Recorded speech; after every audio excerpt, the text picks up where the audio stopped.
Hi, so my name is Solomon Black, and I am the program manager at the State Department for conventional weapons destruction programs in the Middle East. This involves all of our demining programs in the region as well as in Iraq. The U.S. State Department has had a long and strong relationship with ICMA for many years on demining. Traditionally, this relationship is focused on demining legacy contaminations from conflicts before ISIS across Iraqi Kurdistan region, and now after ISIS's brutal reign, they've been defeated territorially. Now we are coordinating closely with ICMA to address both the legacy contamination as well as new contamination from ISIS. ICMA has distinguished themselves as one of the region's leading mine action centers, in addition to coordinating with all of the different demining entities to make sure everyone is doing their jobs in a responsible and safe manner. ICMA also deploys more than 25 of their own demining teams. This shows a certain level of burden sharing and will to take responsibility for explosive hazard and contamination in their territory that many across the region are still trying to figure out. So we applaud ICMA for their role in confronting the burden sharing, and we look forward to working with them in the years to come to address both the new contamination from ISIS as well as the legacy contamination. In the Iraqi Kurdistan region, we've been working there for many years. We currently deploy 12 teams, which is more than any other international donor funds in Kurdistan.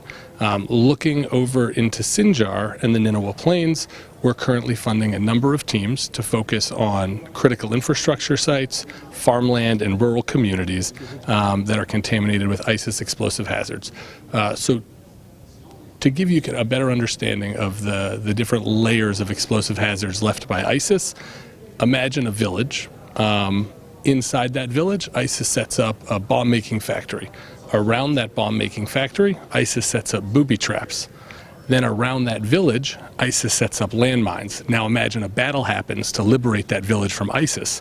So now there is unexploded ordnance, rockets, hand grenades, bullets associated with that battle.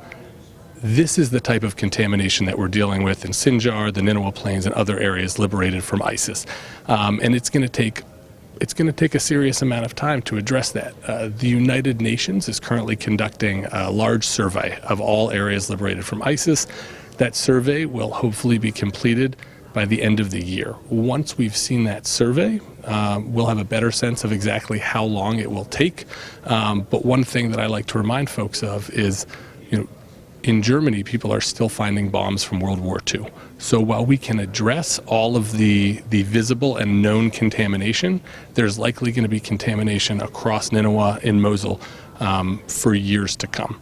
So as far as addressing that contamination at an operational level, the U.S. coordinates closely with ICMA and their counterpart in Baghdad, the Directorate of Mine Action, to identify areas with the greatest needs. We also coordinate with the UN Development Program to identify areas where there is follow-on stabilization assistance lined up for, and then also local government entities, mayor's offices, different ministries, Ministry of Health, Ministry of Education, to ensure that the areas that we are demining are in fact slated for follow-on stabilization or humanitarian assistance.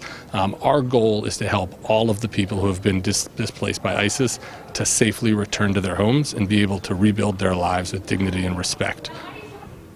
So the level of explosive hazard contamination and the sophistication of that contamination is unprecedented for a terrorist organization. ISIS mass-produced technically sophisticated devices at the scale of some modern militaries and laid them across the country. U.S. partners alone since 2015 have cleared over 70,000 explosive hazards. Of that, 16,000 of those were IEDs made by ISIS. We're talking about IEDs that were mass-produced in factory-like settings where we're seeing anywhere from 2,000 to 5,000 landmines made by ISIS that look like they're coming out of an industrial factory. So the things we're dealing with are on a scale that are unprecedented when it comes to dealing with a terrorist organization, and it requires a lot of technical expertise and a lot of time to deal with that. One of the priorities for the U.S. is building the Iraqi capacity to deal with these. And that's why our programs don't just focus on clearing the bombs, but training Iraqis how to deal with some of the most sophisticated ISIS devices so that the Iraqis can take a leading role in clearing these bombs in the future.